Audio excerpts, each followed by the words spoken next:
हाँ जी, नमस्कार, राधे राधे, जय माता जय जगदम्ब, हर हर महादेव। मैं आपका आचार्य देव।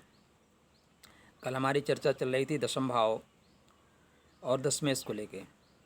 तो दशम भाव का स्वामी लग्न से लेके 12वें भाव में जहाँ पे बैठेगा कैसे कैसे फल देगा, इसकी चर्चा हम लोगों ने की। आज हमारी चर्चा ज्योतिष में बहुत महत्वपूर्ण बिंदु को लेके चल रही है। वो महत्वपूर्ण बिंदु ये है कि आपको सरकारी जॉब मिलेगी कि नहीं, सरकारी नौकरी। आपके पास जितने लोग भी मैक्सिमम कुंडली दिखाने आते हैं, सबका एक ही प्रश्न होता है कि सरकारी नौकरी मिलेगी कि नहीं। तो आज हम इस वीडियो पे ये चर्चा करेंगे कि सरकारी नौकरी के लिए वो कौन कौन से बिंदु हैं, जिन बिंदुओं को हम देखें, जिनसे हम जान सकते हैं कि सरकारी नौकरी आपको मिलेगी कि नहीं मिलेगी। तो देखिए, आपके कुंडली में सूर्य और चंद्रमा, ये दोनों सरकार का प्रतिनिधित्व करने वाले ग्रह होते हैं, सूर्य और चंद्रमा। तो अगर सूर्य और चंद्रमा दशम भाव में स्वग्रही हैं, दशम भाव में स्वग्रही हैं, तब आप मान के चलिए आपको जॉब 100% मिल जाएगा। दशमेश आपका यदि बलयुक्त है, दशम भाव में बैठा हुआ है, दशमेश आपका बैठा है किंतु उसके पास रश्मि का भाव है, उसके पास पावर नहीं है, तो नौकरी मिलने की संभावनाएं लगी रहेंगी, अब मिली अब मिली अब मिली, लेकिन नहीं मिलेगी। दशमेश पावरफुल है तब आपको मिल जाएगी, ठीक है ना। तो पहला थाट ये पढ़ के रखना है कि सरकार का जो कारक होता है सूर्य और चंद्रमा, ये दोनों आपके दशम भाव में बैठे हों, दशमेश से ये दोनों संबंध बनाते हों, क्या दशम में बैठे हों या दशमेश से ये दोनों संबंध बनाते हों, तब आपके जीवन में सरकारी नौकरी मिलने की संभावनाएं प्रबल हो जाएंगी। ठीक। और क्या क्या योग बनते हैं, तो उसमें दशम भाव का स्वामी दशम में ही अपने बल को लेके बैठा हो, षडबल हो या ना हो, कम से कम 3 बल हों, ठीक है ना। षडबल लेके बैठा है तो आप पैदा होते लिख दीजिए सरकारी नौकरी करेगा और बहुत अच्छी नौकरी करेगा। लेकिन अगर 3 बल लेके ही बैठा है तो जातक को नौकरी मिल जाएगी, ठीक है ना, निश्चित रूप से जातक को नौकरी मिल जाएगी।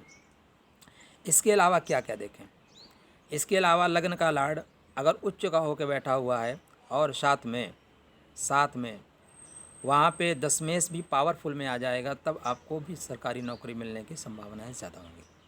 ठीक। दशम भाव का स्वामी भी उच्च का होकर बैठ जाएगा, तब आपको सरकारी नौकरी मिलने की संभावनाएं ज़्यादा होंगी। एक चीज़ और मैं आपको बताना चाहूँगा, सरकारी नौकरी से तात्पर्य क्या है। प्राइवेट जॉब और गवर्नमेंट जॉब में एक बेसिक फ़र्क है, वो ये है कि सरकारी नौकरी नियमित आय को दिखाती है। किसको दिखाती है? नियमित आय। वो आपका पूर्णमासी का चांद दिखे या ना दिखे, लेकिन आपको प्रतिदिन चांद की रोशनी दिखेगी, थोड़ी थोड़ी रोशनी दिखेगी। तो नियमित आय सरकारी नौकरी से संबंधित होती है, क्योंकि आपको पेमेंट मिलेगा।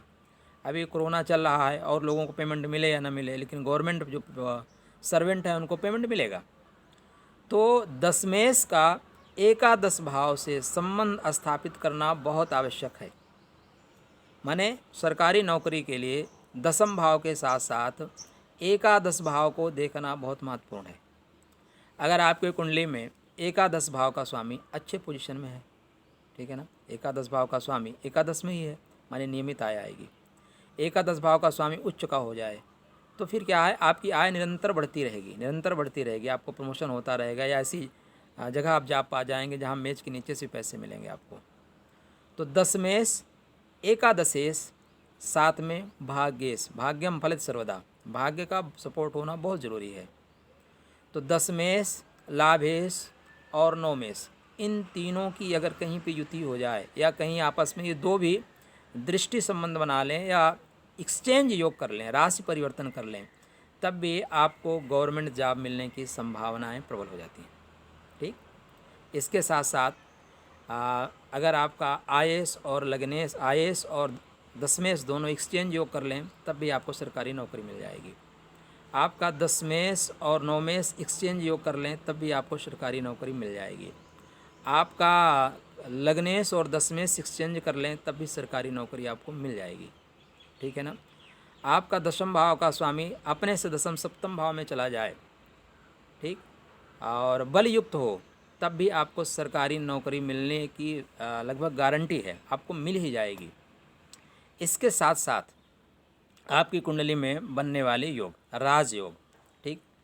एक तो पाराशर महाराज जी के अनुसार अगर आपके त्रिकोण के स्वामी केंद्र में हो और केंद्र के स्वामी त्रिकोण में हो तो राजयोग का निर्माण होता है। यहाँ पे भी अब राजयोग बना है तो आपकी कुंडली में सरकारी नौकरी मिलने के चांसेस बहुत ज़्यादा होंगे। दूसरा, लग्न का लॉर्ड और 10th हाउस का लॉर्ड उच्च के हो जाएं, मित्र के हो जाएं, स्वग्रही हो जाएं या 4 बल लेके बैठ जाएं, तब भी आपको सरकारी नौकरी मिलने की संभावनाएं ज़्यादा होंगी। तो ये तो सूत्रात्मक बात हो गई। अब आपको हम व्यवहारिक तरीके से बहुत सरल शब्दों में बताते हैं कैसे। तो पहले मान के लिए दशम का स्वामी यदि दशम में है तो बल युक्त है। क्या सबसे इम्पोर्टेंट देखिएगा, कोई भी जब योग बताए जा रहे हैं तो वहाँ पे जो बल हैं ग्रहों के वो होने इम्पोर्टेंट है। ग्रहों की रश्मि अच्छी होनी चाहिए, डिग्रीज अच्छी होनी चाहिए, ठीक है ना। उस पर पाप प्रभाव नहीं होने चाहिए। अगर पाप प्रभाव नहीं है, डिग्री अच्छी है, तो आप डेफिनेटली लिख दीजिए कि इस जातक को गवर्नमेंट जॉब होगा। तो दशमेश दशम में है तो नौकरी आपको मिलेगी। दशमेश एकादश में नौकरी मिलेगी। दशमेश आपका द्वादश में गया, प्रॉब्लम है, नौकरी मिलेगी कोई गारंटी नहीं है, ठीक है ना। दशमेश आपका लगन में है, ज़्यादा चांसेस है आपको नौकरी मिलेगी। लग्नेश पावरफुल होना चाहिए। अगर लग्नेश ठीक ठाक है तो आपको डेफिनेटली नौकरी मिल जाएगी। दशमेश आपका सेकंड हाउस में गया और आयश ठीक है तब भी आपको नौकरी मिल जाएगी। दशमेश आपका थर्ड हाउस में चला गया, आप मेहनत करोगे, लेकिन यहाँ पे डिपेंड होगा कि आपका भाग्य भाव और आपका आय भाव अगर दोनों सपोर्ट करते हैं तब तो आपको मिलेगा, नहीं तो आप मेहनत करना पड़ेगा। मेहनत करते रहिए, आपके मेहनत से आपका भाग्य डेवलप होगा, लेकिन गवर्नमेंट जॉब की गारंटी नहीं है। दशमेश अपने से सप्तम माने चतुर्थ भाव में जाएगा। अब यहाँ पे अगर वो चतुर्थेश मित्र का हुआ या चतुर्थ भाव में डिग्री वाइज अच्छा है, तब भी आपको जॉब मिलने की संभावनाएं बनती हैं। क्या बनती हैं? दशमेश अपने से अष्टम पंचम में जाएगा तो फिर आप अपने बुद्धि से, अपने बुद्धि बल से एक दिन जॉब ज़रूर हासिल कर लेंगे। देखिए, जब मैं सरकारी जॉब की बात करता हूँ तो वहाँ पे 2 चीज़ें हरदम ध्यान देना है, एक तो आय भाव और दूसरा भाग्य भाव। इन दोनों को सपोर्ट में होना चाहिए। 6 बल से युक्त हो या ना हो, लेकिन 2 बल कम से कम मिलना चाहिए। अगर 2 बल से सपोर्ट कर रहे हैं तब आपको मिल जाएगी। तो पंचम भाव में बैठा हुआ दशमेश जातक को बुद्धि बल से उसके कर्म में बुद्धि कौशल इतना होगा, कर्म को इतनी बारीकी तरीके से करेगा कि लोग उसकी प्रशंसा करेंगे और उसको आगे बढ़ाने में सपोर्ट करेंगे। मंत्री पदत्व का है, माने बुद्धि से मंत्री पद तक प्राप्त कर लेना। दशमेश का पंचम में बैठना, दशमेश का खष्टम में बैठना। राधे राधे। अभी देखिए, खष्टम 2 स्थान है, छठवां क्या है? छठवां संघर्ष का है। लेकिन आप मैक्सिमम कुंडलियों में देखिएगा, मैं आपको अपना एक्सपीरियंस बता रहा हूँ। अगर आपके पास 50 कुंडली आती है तो उसमें 45 कुंडली में जिसमें दशमेश खष्टम में बैठा है, जातक को गवर्नमेंट जॉब मिल जाता है। अब अजीब सी मैथमेटिक्स है ये, लेकिन सच है ये। क्यों ऐसा है उसका मैं कारण बता रहा हूँ। क्योंकि खष्टम संघर्ष का है, छठवां संघर्ष का है। आप जहाँ पे काम करेंगे वहाँ संघर्ष करना पड़ेगा। अब यहाँ की नौकरी हो सकता है आपको हायर लेवल की ना मिले, लेवल आपका डाउन रहेगा, जहाँ पे आपके उच्चाधिकारी या काम करने वाले लोग आपको स्ट्रेस देते रहेंगे। क्या? स्ट्रेस देते रहेंगे। लेकिन ज़्यादातर चांसेस में दशमेश यहाँ से जब नवम जाता है खष्टम भाव में तो जातक को सफलता मिल जाती है। हाँ, यहाँ पे भी थोड़ी सी भाग्य का सपोर्ट और थोड़ा सा धनेश का सपोर्ट, थोड़ा थोड़ा, ठीक है ना। 6 बल नहीं, 2 बल 3 बल मिले तो मिल जाएगा। दशमेश सप्तम भाव में जाएगा।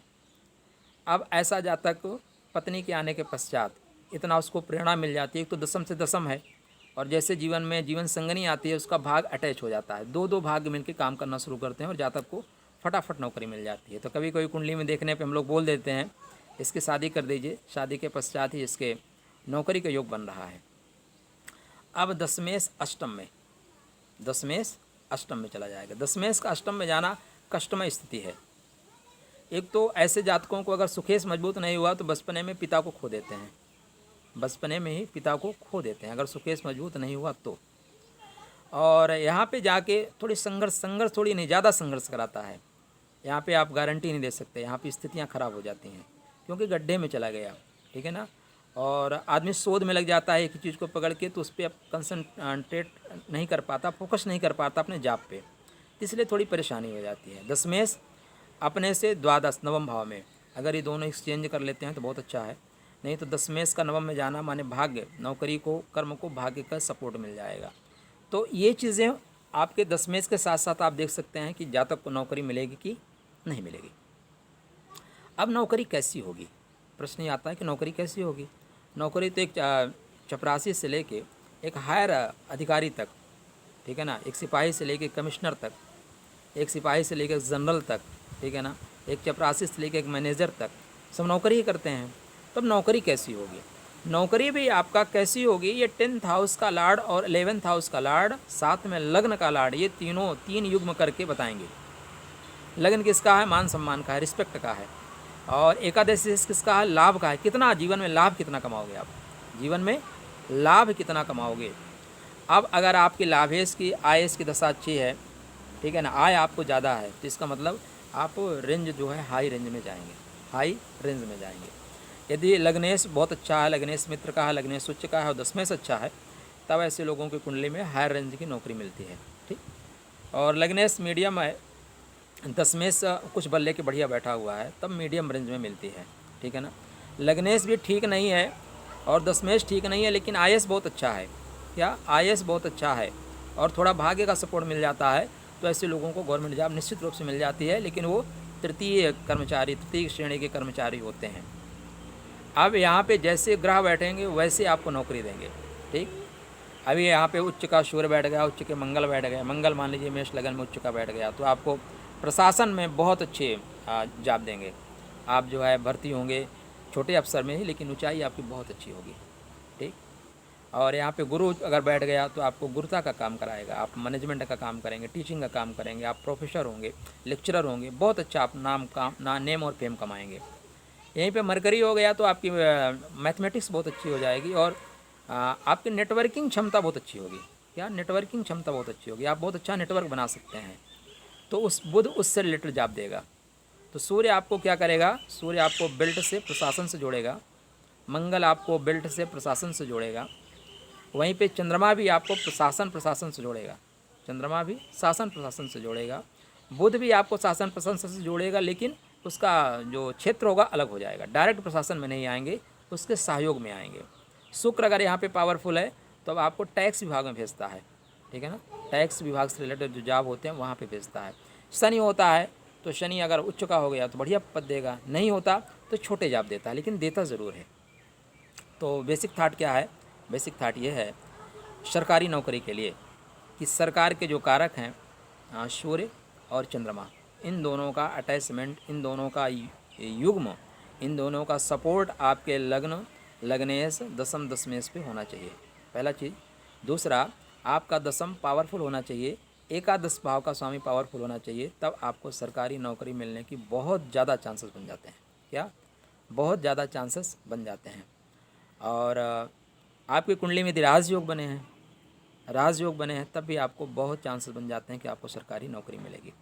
अभी एक प्रश्न और उठता है कि हमें सरकारी नौकरी करनी चाहिए कि व्यवसाय क्या करना चाहिए। अगर मान लीजिए हमें सरकारी नौकरी नहीं मिलती तो हम कौन सा व्यवसाय करें, क्योंकि सबको तो सरकारी नौकरी नहीं मिलेगी ना, कुछ लोगों को व्यवसाय भी करना पड़ेगा। तो व्यवसाय हमारी कुंडली में कौन सा लिख रहा है जिसके माध्यम से हम सफलता प्राप्त कर सकते हैं, तो उसकी चर्चा करते हैं अगले वीडियो में। आपके अपने कुंडली से रिलेटेड, आपके अपने परिवार में किसी की कुंडली से रिलेटेड कोई प्रश्न है, उसका आप समाधान चाहते हैं, तो हमारे व्हाट्सएप नंबर पे आप संपर्क करिए 8403989448। यहाँ पे आप संपर्क करें, आपको उचित समाधान दिया जाएगा। तब तक आपके लिए मंगलमय शुभकामना। राधे राधे।